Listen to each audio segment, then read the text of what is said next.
नमस्कार दोस्तों, स्वागत है आपका अपने YouTube चैनल सेफ्टी गुरुकुल में।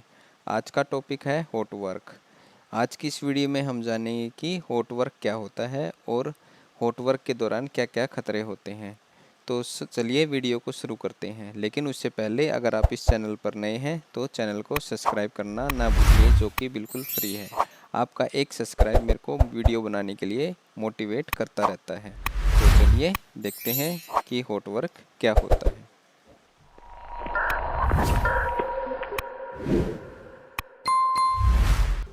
आइए देखते हैं कि सबसे पहले हॉट वर्क क्या होता है। हॉट वर्क वह प्रक्रिया होती है जिसके दौरान स्पार्क जनरेट होता है। वो वेल्डिंग के दौरान, कटिंग के दौरान या बफिंग के दौरान उत्पन्न होता है। जैसे आप इस पिक्चर में देख रहे हैं कि गैस वेल्डिंग के दौरान या कटिंग के दौरान फ्लेम या स्पार्क जनरेट होता है। फिर कोई आर्क वेल्डिंग करते हैं तब भी स्पार्क जनरेट होता है। या कोई हम ग्राइंडिंग करते हैं, मेटल को प्लेन करते हैं, उसके सरफेस को स्मूथ बनाते हैं, तब भी स्पार्क जनरेट होता है। और लास्ट में आता है ब्रेजिंग एंड सोल्डरिंग, यानी किसी मेटल को मेल्ट करके उसको जॉइंट किया जाता है, तब भी स्पार्क निकल सकता है या आग लग सकती है। तो यह प्रोसेस हॉट वर्क कहलाता है, जिसके दौरान आग लग सकती है। अब देखते हैं कि हॉट वर्क के दौरान क्या क्या हजार्ड होते हैं। सबसे पहले हजार्ड है फायर। फायर क्या है? फायर एक केमिकल रिएक्शन है जो 3 चीज़ों से मिलकर बनता है। इसका मैं डिटेल में आपको नहीं बताऊंगा, क्योंकि इसके लिए मैंने एक सेपरेट वीडियो बना रखी है, जिसको आप आई बटन पर क्लिक करके आप वहां से चेक कर सकते हैं। तो वेल्डिंग के दौरान क्या होता है कि फायर लगने के सबसे बड़े खतरा होता है। फिर आता है इलेक्ट्रिक शॉक, यानी जब हम कोई वेल्डिंग करते हैं, कटिंग करते हैं, अगर उनके वायर में डिफेक्टिव है तो वहाँ पे इलेक्ट्रिक शॉक लगने का खतरा है। आर्क फ्लैश, यानी जब भी हम कटिंग वेल्डिंग करते हैं तब उसके दौरान आर्क यानी फ्लैश पे फैलते हैं। जैसे ही कोई स्पार्क ज़मीन पर गिरा तो वो एकदम से फैल जाता है और इधर उधर छटक के कंबस्टिबल मटेरियल के साथ मिल सकता है। फिर बर्न, हॉट सरफेस को छू लेते हैं तब भी सीरियस बर्न हो सकता है। फिर आता है फेमेबल गैसेस, यानी वेल्डिंग के दौरान बहुत सारी टॉक्सिक गैसेस या फेमेबल गैसेस जो निकलती हैं, जो एनवायरनमेंट के लिए खतरा है और साथ ही जो वेल्डिंग का काम कर रहे हैं उनके लिए खतरा है। फिर आता है इंटेंस लाइट, यानी वेल्डिंग के दौरान अगर आपने फेस शील्ड का उपयोग नहीं किया है तो जो लाइट है वो आपकी आँखों में लग सकती है और इससे आपकी आँखों की रोशनी प्रभावित हो सकती है, कम हो सकती है, आपको दिखना कम हो सकता है। तो ये हजार्ड होता है हॉट वर्क के दौरान। एनवायरनमेंट में क्या क्या खतरा होता है? सबसे पहले होता है potential hazard in oil and gas. जब भी हम वेल्डिंग करते हैं, कटिंग करते हैं, ग्राइंडिंग करते हैं तो टॉक्सिक गैसेस के वेपर एनवायरनमेंट में इधर उधर फैल जाते हैं। अगर हम कन्फाइंड स्पेस में वेल्डिंग करते हैं तो एक आपके पास लिमिट एक्सेस रूट होता है। आप जल्दी से उस एनवायरनमेंट या जहाँ पे आप वेल्डिंग कर रहे हैं आप उस स्थान को जल्दी से छोड़ नहीं पाते और वहाँ पे लिमिटेड वेंटिलेशन होता है, जिसकी वजह से लैक ऑफ ऑक्सीजन की वजह से बहुत सारी डेथ कन्फाइंड स्पेस में हो जाती है। फिर आता है कि जब हम कन्फाइंड स्पेस में वेल्डिंग करते हैं, कटिंग करते हैं तो विस्फोट होने का सबसे ज़्यादा चांसेस होता है और जिसके कारण बहुत सारी डेथ हो सकती है। तो ये आप जैसे आप ये पिक्चर देख रहे हैं तो क्या वेल्डिंग के दौरान कितना सारा धुआं जनरेट होता है। तो यह वेल्डर के लिए तो खतरा है ही, लेकिन उसके साथ साथ जो कोवर्कर उसके साथ काम कर रहा है उसके लिए भी खतरा है। तो यह इन्वायरमेंट के लिए बहुत बड़ा खतरा होता है जब भी कोई हम हॉट वर्क करते हैं। तो यह आपको ध्यान रखना चाहिए, जब भी हम हॉट वर्क करेंगे तो आसपास का जो वातावरण है वो वेंटिलेटेड होना चाहिए, यानी क्लोज एरिया में आपको वेल्डिंग नहीं करनी है। आइए अब देखते हैं कि हॉट वर्क के दौरान किस किस की क्या क्या रोल एंड रिस्पॉन्सिबिलिटी होती हैं। तो जो एम्प्लॉय काम करवा रहा है तो उसको लिए सबसे पहले उसको हॉट वर्क परमिट लेना होगा। परमिट सिस्टम के ऊपर मैंने एक सेपरेट वीडियो बनाई है जिसको आप आई बटन में देख सकते हैं। फिर आता है लेआउट एंड वर्क एरिया, यानी जहाँ पे आपको काम करना है तो आपको उस एरिया को चेक करना है। नेक्स्ट है कीप द एरिया क्लीन, यानी जहाँ पे आपको काम करना वो एरिया क्लीन होना चाहिए, वहाँ पे कोई भी मटेरियल रखा नहीं होना चाहिए जो वेल्डिंग के दौरान जिसमें आग लग सकती है। Follow fire prevention and other safety control, यानी वेल्डिंग का काम करने से पहले आपको सेफ्टी मेजर्स लेने हैं, जैसे फायर एक्सटिंग्विशर अपने स्थान पर है या नहीं, फायर ब्लैंकेट आपने यूज रख रखा है या नहीं, और होज रील या होज पाइप आपके पास अवेलेबल है या नहीं, या कितनी दूरी पर वे अवेलेबल हैं। नेक्स्ट है आपने लोटो का उपयोग किया है या नहीं, यानी जब वेल्डिंग के दौरान किसी भी मशीनरी पर आप काम कर रहे हैं आपने उसको लॉकआउट टैग आउट कर दिया है या नहीं, वो चेक करना चाहिए। नेक्स्ट है कि वेल्डिंग के दौरान आपने सभी पीपीज पहनी है या नहीं पहनी है, और जितने भी हमारे इक्विपमेंट हैं वो वेल्ड प्रॉपरली होने चाहिए, अर्थिड होने चाहिए। ये हॉट वर्क परमिट है जिसको आपको काम शुरू होने से पहले आपको लेना है। फिर आता है सुपरवाइज़र की क्या क्या रिस्पॉन्सिबिलिटी है, जो वहाँ पे काम खड़ा होके कंट्रोल करता है उसकी क्या क्या रिस्पॉन्सिबिलिटी होती है।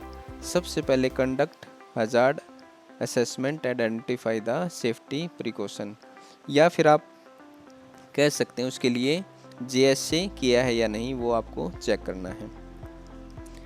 नेक्स्ट है कि फायर वॉच, अगर वहाँ पे रिक्वायरमेंट है तो वो आपको चेक करनी है। फायर वॉच मोस्टली वहाँ पे असाइन किया जाता है जहाँ पे हाई हजार्डस एरिया हो, जैसे कि फायर प्रोन एरिया हो जहाँ पे आग लगने की संभावना सबसे ज़्यादा है, तो वहाँ पे फायर वॉचर डिप्यूटेड किया जाता है।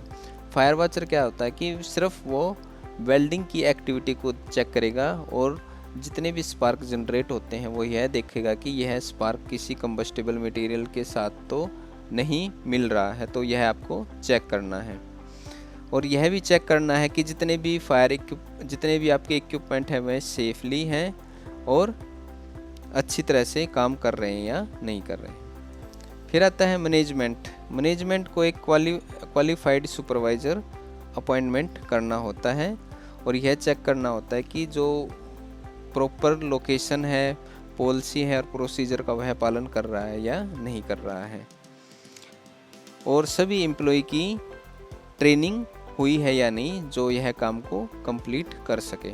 तो जब भी कोई आप वेल्डिंग कर रहे हैं या कटिंग कर रहे हैं, ग्राइंडिंग कर रहे हैं, तो ऑथराइज पर्सन ही इस काम को करता है। यह मैनेजमेंट इंश्योर करेगा कि सभी की ट्रेनिंग हुई है या नहीं। यह रोल एंड रिस्पॉन्सिबिलिटी होती है एक हॉट वर्क के दौरान। आइए अब देखते हैं कि एडिशनल फायर प्रिवेंशन मेजर्स क्या क्या होते हैं जब भी कोई हम हॉट वर्क करते हैं। सबसे पहले फायर वॉच, यानी हॉट वर्क के दौरान एक फायर वॉच का होना ज़रूरी है जहाँ पे भी फायर प्रोन एरिया है। फायर प्रोन एरिया उसको बोलते हैं जहाँ पे हाई स्पीड डीजल हो, गैसोलीन हो या कोई सल्फ़र रखा हो, तो उस एरिया में अगर हम हॉट वर्क कर रहे हैं तो वो फायर प्रोन एरिया कहलाता है, क्योंकि वहाँ पे आग लगने की संभावना सबसे ज़्यादा होती है। नेक्स्ट है कि जब भी हॉट वर्क होगा तो वहाँ पे फायर एक्सटिंग्विशर होना चाहिए और फायर एक्सटिंग्विशर को चलाने की ट्रेनिंग सबको दी जानी चाहिए कि फायर एक्सटिंग्विशर आपको कैसे यूज़ करना है।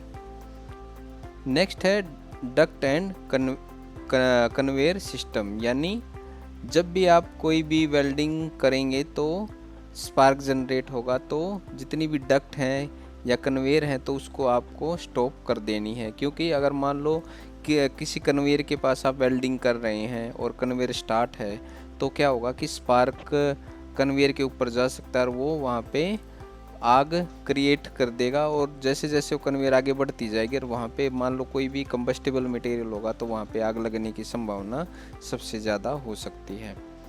फिर आता है एटमॉस्फेयर कंट्रोल, यानी आपको यह चेक करना है कि जब भी हम वेल्डिंग कर रहे हैं या कटिंग कर रहे हैं तो जितनी भी गैसेस या वेपर निकल रहे हैं तो वो एक वेंटिलेटेड एरिया में होना चाहिए, ताकि वह जहाँ पे इकट्ठी गैसेज इकट्ठी ना हो और एरिया सेफ रहे। नेक्स्ट है सेफ डिस्पोजल, यानी जितने भी स्पार्क है या डेब्रिस है या कोई भी कटिंग मटेरियल है उसको आपको सेफली डिस्पोज करना है एक मेटल बकेट में। यह एक फायर एक्सटिंग्विशर है जिसके ऊपर मैंने एक सेपरेट वीडियो पहले ही आप बना रखी है, आप उसको आई बटन में जाके चेक कर सकते हैं। एक्सटिंग्विशर को चलाने का तरीका है क्या है, पास मेथड, जिसको हम बोलते हैं पास, यानी pull the pin, aim, squeeze and swap. आइए अब देखते हैं कि कोई भी हॉट वर्क शुरू करने से पहले आपको क्या क्या चेक करना है। सबसे पहले सुपरवाइज़र को हॉट वर्क का वेट करना है, जब तक हॉट वर्क उसके पास ना आ जाए कोई भी काम शुरू नहीं करना है। जो भी हॉट वर्क में इन्वॉल्व वर्कर हैं उनकी ट्रेनिंग हुई है या नहीं वह भी आपको चेक करनी है। नेक्स्ट है इंस्पेक्ट द ऑल पीपीज, यानी जितने भी पर्सनल प्रोटेक्टिव इक्विपमेंट है उसको आपको चेक करना है। फेस शील्ड है या कोई मास्क है, गोगल्स हैं या लेदर ग्लव्स हैं, वो आपको चेक करने हैं। Inspect all hot work equipment, जैसे कि आप वेल्डिंग इक्विपमेंट है उसको आपको चेक करना है कि वह वैलिड है या नहीं है, उसके ऊपर वैलिडिटी स्टिकर लगा हुआ है या नहीं लगा हुआ है, वह प्रॉपर अर्थिड है या नहीं, वह आपको चेक करना है। अगर लॉकआउट टैग आउट की आवश्यकता है तो वह आपको चेक करना है कि उसका प्रॉपर पालन किया गया है या नहीं किया गया है। अगर आप किसी क्लोज्ड एरिया में आप वेल्डिंग का काम कर रहे हैं तो आपके पास ब्रेथिंग सिस्टम होना चाहिए, क्योंकि क्लोज्ड एरिया में वेल्डिंग का काम करते समय स्मोक काफ़ी जनरेट हो जाता है और सांस लेने में कठिनाई होती है, तो उसके लिए ब्रेथिंग अपरेटस होना ज़रूरी है। जैसे कि ये हम वेल्डिंग इक्विपमेंट है, यह आपको चेक करना है कि यह वेल्ड अर्थिड है, इसके साथ डबल अर्थिंग की गई है। जो भी हम गैस वेल्डिंग यूज़ कर रहे हैं उसके साथ फ्लैशबैक अरेस्टर लगा हुआ है या नहीं लगा हुआ है, ये आपको चेक करना है। और जो होज पाइप की कंडीशन है वह भी देखनी है कि वह कहीं से क्रैक तो नहीं है। नेक्स्ट है कि जो भी ब्रेथिंग अपरेटस है वो आपको चेक करना है कि उसके अंदर जो भी फिल्टर है वो अच्छे लगे हुए हैं और साफ़ हैं। और आपको काम शुरू करने से पहले सब परमिट का पालन करना चाहिए। परमिट एक डॉक्यूमेंटेशन सिस्टम होता है जो कि वर्क को कंट्रोल करता है और जितने भी हजार्ड हैं वह उसमें मेंशन किए जाते हैं।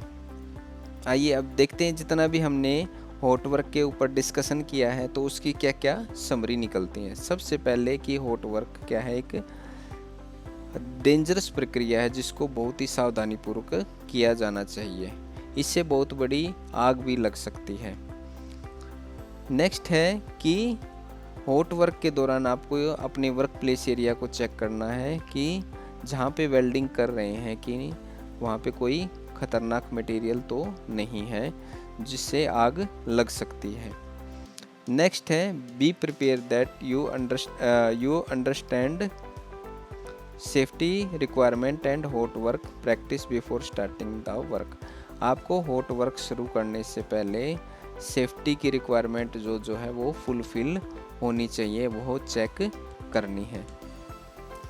नेक्स्ट है कि जितने भी पीपीज हैं या इक्विपमेंट है आपको वह चेक करना है कि वह कोई डैमेज तो नहीं है उसमें या कोई भी कटा फटा तार तो नहीं लगा हुआ है, और जितने भी इक्विपमेंट है वो अच्छी तरह से काम कर रहे हैं या नहीं कर रहे हैं वो आपको चेक करना है। अपने जितने भी सुपरवाइज़र हैं और उसके साथ जो काम कर रहा है, तो सुपरवाइज़र और को वर्कर के बीच में एक पेप टॉक होनी चाहिए कि काम हॉट वर्क के दौरान यह खतरा है और इसके लिए हमने प्रॉपर सेफ्टी रिक्वायरमेंट पूरी कर ली है या नहीं करी है, वह आपको चेक करनी है। तो यह था एक हॉट वर्क के दौरान कि उसमें क्या क्या खतरे होते हैं और उनसे हमको कैसे बचा जा सकता है। तो आज की वीडियो में इतना ही। वीडियो को लाइक, चैनल को सब्सक्राइब और कमेंट करना ना भूलें। धन्यवाद।